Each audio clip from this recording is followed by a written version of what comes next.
Pronto, agora apareceu. Muito boa tarde a todos e a todas que participam deste evento, Diálogos de Arte, edição 2025. É mais uma vez uma satisfação e uma honra contribuir para os trabalhos do DIAP. Eu colaboro com o DIAP já há 33 anos, né? Desde 1992. Tive nesses anos todos muitas oportunidades, né? De conhecendo não apenas a importância do trabalho do DIAP, desde a Assembleia Nacional Constituinte, particularmente, no sentido de exatamente trazer informações, trazer contribuições importantes para o conjunto dos trabalhadores e, particularmente, no caso, dos trabalhadores das empresas estatais. Cumprimento, então, a presidente do DIAP, a Supera Graça, o Neuriberg, o amigo também de inclusão do DIAP, cumprimento aí o Rony, que está mediando esse debate, e meus cumprimentos, também meu abraço aqui ao José Celso, a Maria Rita Serrano, também minha amiga de muitos anos, trabalhamos muito tempo juntos, né? E parabenizo também pela capacidade que teve o DIAP hoje de reunir aqui no primeiro painel o Toninho, né? E também o ex-ministro José Disseu, que trouxeram importantes avaliações da nossa conjuntura. Eu vou pedir licença para compartilhar com os participantes uma apresentação onde eu pretendo abrir aqui fazer um diagnóstico, enfim, uma análise, né, desse quadro mais geral que diz respeito exatamente a essa questão que é, né, a importância das empresas estatais no nosso país, no contexto deste debate sobre o Estado, as estatais e os servidores públicos. Inicialmente, né, nós temos sempre que relembrar a importância que tiveram as empresas estatais na história do Brasil e na construção do seu desenvolvimento, como, aliás, né, a própria OCDE reconhece, é comum nos países em desenvolvimento contarem com essa contribuição das empresas estatais, que são um braço do aparelho do Estado, né? Enquanto países desenvolvidos podem, de certa forma, depender menos do papel do setor público,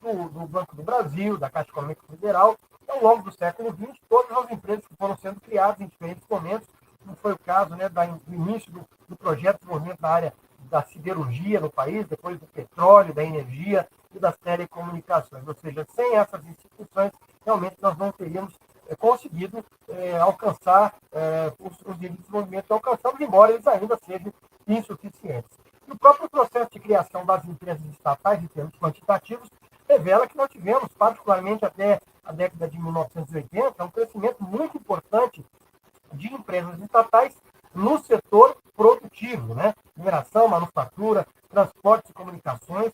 Chegamos àquele momento ali a ter em torno de 250 empresas estatais, e examinando por ano, né, a gente percebe que foi na década de 70 onde houve o maior volume de criação de empresas estatais no setor não financeiro. E cada uma delas trouxe uma importante contribuição a esse processo de desenvolvimento.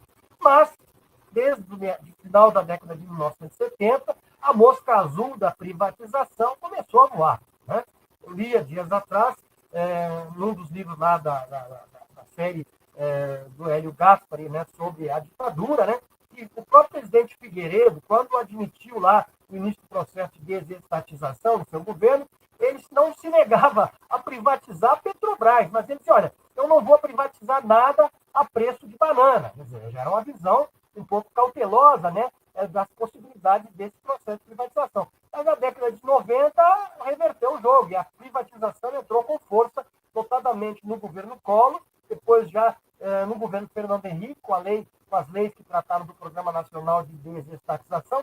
Tivemos a lei de concessões, que abriu a brecha para uma grande etapa aí de transferência de serviços prestados por empresas estatais para o setor privado, né, e particularmente a reforma da ordem econômica, que tentou abrir e abriu caminho para privatizações na área de telecomunicações, na área de energia, e relativizou o próprio monopólio do petróleo. Tivemos, ao longo desse período, até a década de 90, cerca de mais de 120 empresas federal, né, particularmente a partir da quebra dos monopólios. Isso foi um movimento importante, né, na telefonia, isso foi muito evidente. Né, e depois disso, o governo Lula, 2003 em diante, final do governo Dilma, tirando as concessões do setor aeroportuário, nós não tivemos mais essas privatizações, mas tivemos, a partir de 2016, a retomada dessas privatizações, inclusive com o fortalecimento de um programa de parceria de investimentos em 2016, e a partir de 2019, então, aí foi um Deus da cura, com a radicalização do discurso anti-Estado e das tentativas e privatizações concluídas no processo. Tivemos a proposição ao Congresso da privatização dos Correios, felizmente não foi concluída. Tivemos a privatização da Eletrobras, mas vejam lá que no final do governo, num afã de privatização, até mesmo a Petrobras, o governo Bolsonaro tentou dar início ao processo de privatização. Após o presidente Lula, né, esse quadro se reverte, houve o reconhecimento da necessidade da retomada do papel das estatais, em virtude da sua importância no desenvolvimento social e econômico, sem desconhecer a necessidade ainda da continuidade de parcerias público-privadas e de concessões de serviço público, até por força da crise fiscal que nós temos experimentado já há bastante tempo. Né? Nós saímos, então, de um grupo de 158 empresas estatais, sendo 45 sob controle direto e 113 sob controle indireto, as subsidiárias, para um conjunto de empresas estatais que foi decrescendo progressivamente em função desse grande volume de medidas de desestatização, né, até chegarmos em 2025, num conjunto de empresas estatais de 122 empresas, sendo 44 empresas sob controle direto e 78 sob controle indireto, particularmente aí as empresas do Grupo Petrobras, Banco do Brasil e Caixa Econômica Federal, que é onde está o maior conjunto de subsidiárias. Mas nós temos aí, vejam, 17 empresas dependentes. São aquelas empresas que dependem diretamente de recursos do Tesouro, ou seja, elas não geram receitas, não geram lucros, né, que possam gerar sua autossustentação. Mas são empresas ainda assim fundamentais, importantíssimas, como é o caso, por exemplo, da Conab, como é o caso da Embrapa, né, e de várias outras empresas que prestam serviços públicos diretamente à população. Isso se reflete no quadro de pessoal das empresas estatais, que foi também sofrendo uma redução significativa, ou seja, quase 100 mil de 2016 para cá, empregados deixaram de compor o quadro dessas empresas, e aí nós tivemos essa redução em praticamente todos os segmentos, né? Parte disso decorrente da privatização das empresas estatais, mas também do fato de que houve um investimento aí numa política de terceirização. Muitas empresas passaram a apelar para a terceirização, e a reforma trabalhista, inclusive, trouxe aquela extinção da vedação de terceirização em atividade fim. Então, as empresas têm usado esse artifício, né? E é um quadro que, em função também da ausência de provimentos, tem sofrido esse processo de envelhecimento, ou seja, um quadro que cada vez mais vai ali ultrapassando a barreira dos 45, 50 anos de idade. Nos estados, nós também temos um volume importantíssimo de empresas estatais, mas também nos estados nós temos verificado aí a presença desses processos de desestatização, particularmente no caso do setor de saneamento, mais recentemente. Ainda assim, nós temos aí 254 empresas ativas, 38 estão em fase de liquidação, segundo dados de 2022 da Secretaria do Tesouro Nacional, já que foi a lei das estatais que trouxe a obrigatoriedade de se manter aí um controle a respeito disso, né? As empresas estatais, portanto, são um aspecto importantíssimo do nosso desenvolvimento, são essenciais para o processo de desenvolvimento inclusive, têm cumprido esse papel. Não é mais possível considerar a formulação e execução de políticas em diversas áreas sem a sua participação, né? Em muitos casos, elas continuam competindo com atores privados, né? Notadamente na área de energia, no setor financeiro, mas elas se submetem a regras diferenciadas de comportamento. A racionalização da privatização tem sido sempre a da que a gestão privada é superior à gestão pública, né? Há uma pressão do mercado, dos meios de comunicação, mas isso se revelou uma falácia. Recentemente foi publicado, inclusive, sob a liderança da Maria Rita Serrano, né? E pela FENAI, aquele volume, aquela publicação, O Futuro é Público, que eu colaborei na sua tradução, que demonstra exatamente um movimento oposto em vários países, no sentido de retomada da prestação de serviços diretos pelo Estado e desprivatização de empresas. É claro que a falta de capacidade de investimento do Estado é um fator importante, notadamente em situações de crise, mas os aspectos de dificuldades operacionais, restrições legais e burocráticas, influências político-partidárias são aspectos que podem ser equacionados sem a necessidade do apelo à privatização, né? No governo Lula, nós tivemos aí a exclusão de um volume importante de empresas do Programa Nacional de Descentralização e do PPI, como o caso da empresa de Correios Interegros, da EDC, da própria Dataprev, que prestou e presta um serviço importantíssimo na questão da inovação tecnológica, como mencionou José Celso, né? Temos aí também o CERPA, que o governo pretendia privatizar, a CEITEC, que foi criada exatamente para promover o desenvolvimento na área de semicondutores, né? A própria Conab e a Pressão Petróleo estiveram no âmbito desse processo de privatizações, mas, felizmente, com essa mudança de entendimento, esse processo foi interrompido, né?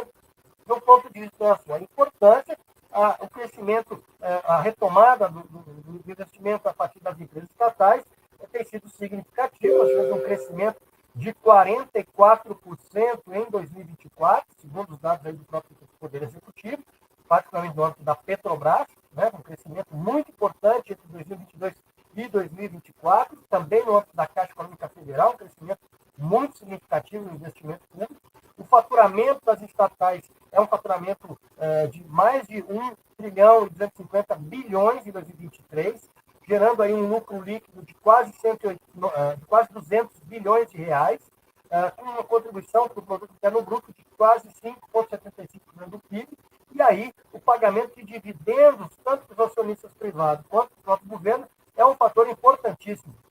Tivemos aí em 2023 o pagamento de 49 bilhões em dividendos para a União, em 2024 também tivemos um recolhimento importante de dividendos, o que acaba contribuindo para o próprio atingimento das metas de resultado primário, né? E no âmbito do programa de aceleração do crescimento, também as estatais sempre tiveram um papel fundamental, desde o primeiro PAC, a partir de 2007, mas agora no novo PAC também, as estatais são responsáveis por um investimento de mais de 360 bilhões de reais, ou seja, 20% do total, né?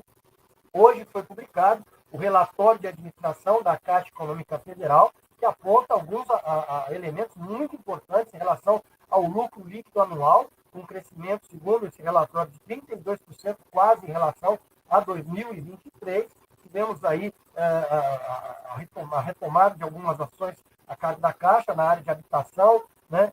Os benefícios pagos, enfim, a Caixa continua sendo um elemento importantíssimo dessas políticas e até mesmo de loterias. Apesar do crescimento da concorrência das bets, a Caixa Econômica é uma importante fonte de arrecadação de recursos a partir da contribuição recolhida sobre os concursos de prognósticos, na medida em que há um grande volume de receitas que é oriundo dessa atividade.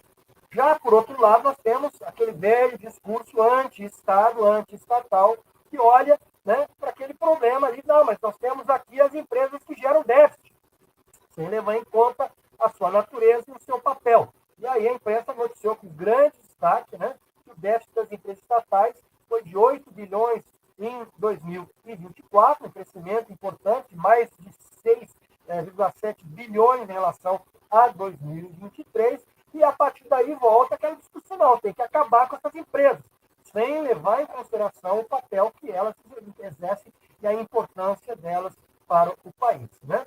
Esse debate sobre o papel do Estado, a atuação do Estado, né, e os seus objetivos, vem sendo abordado na teoria administrativa há muitas décadas, né?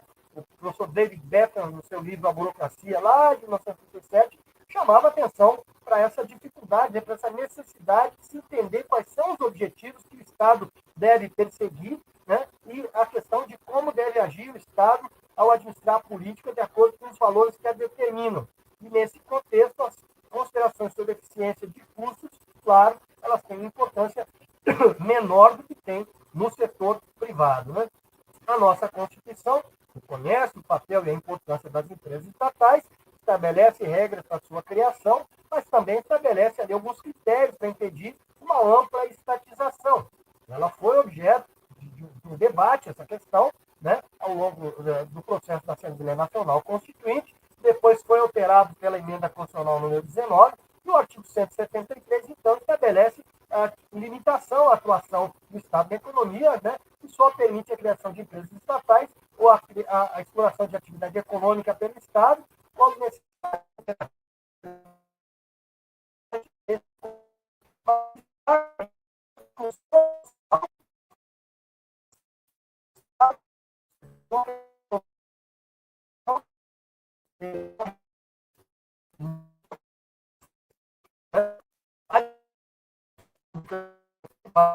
É essencial.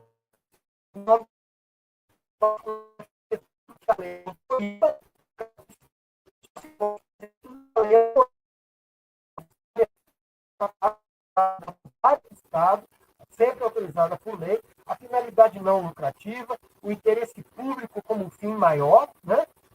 Enfim, toda uma sujeição a regras de controle pelo Estado, exatamente para o atendimento dos princípios constitucionais. E a diferença, como destaca a professora Maria Silva Zanella de Pietro, uma das nossas grandes administrativistas, é exatamente aí. A finalidade essencial de uma empresa estatal não é o lucro, mas a consecução do interesse público e a sua sujeição, né, a um regime jurídico híbrido, ou seja, ela tem particularmente a sujeição ao regime de direito privado, que é essencial, né, porque são pessoas de direito privado que integram a administração pública, mas também estão sujeitas a restrições próprias do regime jurídico-administrativo, ou seja, não podem fazer qualquer coisa. Então, as empresas estatais não são como as empresas privadas, não podem ser comparadas com empresas privadas em todos os seus aspectos, né? Então, quando o Estado cria uma empresa, ele está buscando meios no regime de direito privado para a consecução desses fins de direito público. E elas têm um pouco mais de liberdade que a administração direta, mas também não são totalmente livres, né? A função social das estatais está lá também no artigo 73 da Constituição, mas a Lei 13.303, a Lei das Estatais, foi objeto de um grande debate por conta do seu objetivo inicial, que era promover um amplo processo de privatizações, né? No fim, ela acabou sendo mitigada, mas ainda contém alguns elementos nessa ótica, né? Ela prevê lá no seu artigo 27 a função social de realização do interesse coletivo ou atendimento imperativo de segurança nacional, conforme o ato de criação da empresa, né? E aí a orientação para o alcance do bem-estar econômico e alocação socialmente eficiente dos recursos sugeridos. Aqui uma nota, vamos dizer assim, eu comentava lá a questão das empresas estatais, dos servidores públicos, etc., terem aquela questão lá do corporativismo, né? Durante muito tempo, os trabalhadores das estatais foram criticados por estarem sempre em busca de vantagens, de privilégios e tal, né? Isso já vem desde a década de 1980. Ocorre que desde a década de 1990, né, as orientações adotadas já desde o governo Collor vieram exatamente de restringir os direitos, de restringir a capacidade negocial das empresas, de limitar a concessão de direitos e retirar direitos. E essa tem sido, inclusive, uma luta. A Maria Rita, quando era coordenadora lá do Comitê das Estatais, em vários momentos nós debatemos isso lá no comitê, né? Medidas que o governo Temer, depois do governo Bolsonaro, vinha utilizando para tentar exatamente retirar direitos. Hoje não se pode mais dizer que as empresas estatais sejam esse foco de privilégios, mas são empresas cujos empregados têm que ter, de fato, uma política salarial correta, justa, adequada, até porque é fundamental o recrutamento e a manutenção de quadros qualificados para que elas possam até mesmo competir com o setor privado. Nós podemos conceber que uma empresa do setor financeiro, do setor energético, né, não pague adequadamente os seus funcionários ou até mesmo os seus executivos e seja, portanto, canibalizada pelos seus concorrentes, né? Temos algumas regras na nossa Constituição e na nossa legislação a respeito da atuação das estatais, como os princípios constitucionais, artigo 37 caput, né? Temos a questão da responsabilidade objetiva, o concurso público como regra obrigatória para ingresso em empregos permanentes, em quadro de carreira. Temos a questão da demissibilidade, que é relativa, o Supremo Tribunal Federal vem entendendo dessa forma, já vou falar sobre isso, né? Temos regras para investidura em cargos de gestão, compras e contratações e governança corporativa que não existem na mesma extensão para empresas privadas, ou seja, as empresas estatais estão sujeitas, em termos de governança, a mais limitações do que as próprias empresas privadas, e também temos as limitações orçamentárias. As empresas dependentes dependem do orçamento público. As empresas não dependentes também dependem no que se refere aos seus investimentos. O orçamento de investimentos tem que ser aprovado pelo Congresso. E, finalmente, o próprio direito de greve também responde aí à determinação constitucional, né, da sua regulamentação no que se refere a serviços essenciais, e muitas dessas empresas, né, inclusive temos hoje uma grande empresa na área de saúde pública, etc., que são serviços essenciais e, portanto, devem observar algumas limitações. No que se refere à questão da estabilidade de emissão imotivada, tem sido um debate muito complexo, né? Inicialmente, o Supremo Tribunal Federal havia adotado o entendimento de que a dispensa de empregados de empresas públicas e sociedades de economia pública que prestem serviços públicos devem ser motivadas, né? Visando aí resguardar o empregado de uma quebra do postulado da impessoalidade, né? E aí, portanto, a necessidade de motivação para a demissão. Mais recentemente, essa jurisprudência foi ampliada, né, em relação a todas as empresas estatais, exceto as monopolistas, né, que tem aí o regulamento mais rígido, mas o fato é que hoje, segundo a decisão que o Supremo Tribunal Federal adotou em 2024, né, a demissibilidade ela só requer uma motivação por escrito, né, a indicação por escrito dos motivos da dispensa, sem prévio processo administrativo ou contraditório. Né? Então, as empresas têm o dever jurídico de motivar, em ato formal, a demissão dos seus empregados concursados, não se exigindo o processo administrativo, né? E tampouco a caracterização de justa causa. Então, veja que os empregados das empresas estatais têm uma proteçãozinha, mas não é muita coisa, não. Né? É muito importante que a gente tenha isso em mente, porque governos que tenham orientação fiscalista fatalmente vão se valer dessas flexibilidades para poder fazer aí os seus processos de ajuste. Né? Também ainda temos problemas graves de que se refere à gestão de empresas estatais em relação à questão de assédio moral, né? De assédio sexual.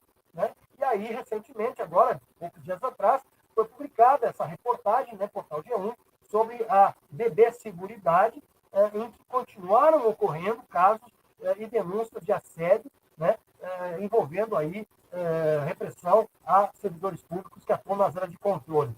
A mesma coisa aconteceu durante a gestão Bolsonaro, na Caixa Econômica Federal, um caso verdadeiramente escandaloso, muito grave, e, claro, condutas dessa natureza não podem ser colocadas debaixo do tapete, é preciso denunciar, é preciso combater, é preciso, enfim, que as empresas respeitem realmente a sua natureza pública. Né?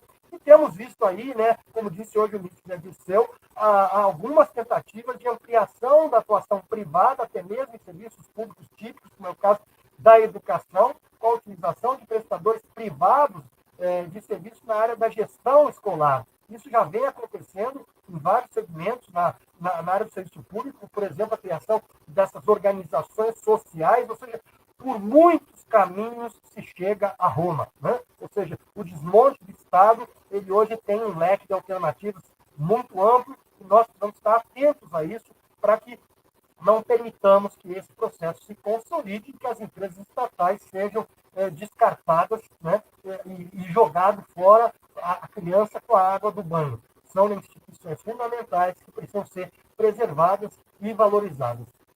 Temos ainda um risco no que se refere à PEC 32, a da reforma administrativa do Bolsonaro, que, em relação às empresas estatais, previa uma série de alterações relevantíssimas, no sentido exatamente de impedir a criação de empresas estatais, promover maior privatização, limitação da sua utilização, né, colocando aí a livre concorrência como um dogma, proibindo até mesmo a concessão de estabilidade por acordos coletivos, negociação coletiva, né, reduzindo a própria capacidade de aplicação desses instrumentos como garantia do emprego, né, e a questão mesmo da aposentadoria compulsória com extinção de vínculos. Tudo isso estava lá, é um cardápio bastante amplo de restrições às empresas estatais, que foram alterados pelo substitutivo aprovado pela comissão especial, foram suprimidas essas limitações à atuação das empresas estatais, mas essa PEC ainda está lá, esse fantasma ainda está assombrando, né, o Congresso Nacional. O governo do presidente Lula se comprometeu, no início de 2023, em retirar a PEC 32, suprimir essa PEC do Congresso Nacional, mas, infelizmente, dado o seu estágio de tramitação, isso só pode acontecer com a aprovação do plenário da Câmara dos Deputados. E na gestão do presidente Arthur Lira, a gente sabe que isso não ia acontecer. Ele jamais colocaria essa matéria em votação com o objetivo de retirada da PEC. É agora um tema aí que pode ser novamente abordado na perspectiva exatamente de se sepultar essa discussão e os riscos, né, de que também essa PEC, essa reforma administrativa, que continua sendo apoiada por setores importantes da área privada, como a Confederação Nacional da Indústria e etc., né? Há uma frente parlamentar, inclusive, mobilizada para a retomada da sua tramitação, para impedir que esse processo volte a tramitar e se conclua. Então, essas são as considerações que eu queria trazer aqui, agradecendo mais uma vez pela oportunidade e fico à disposição para os questionamentos.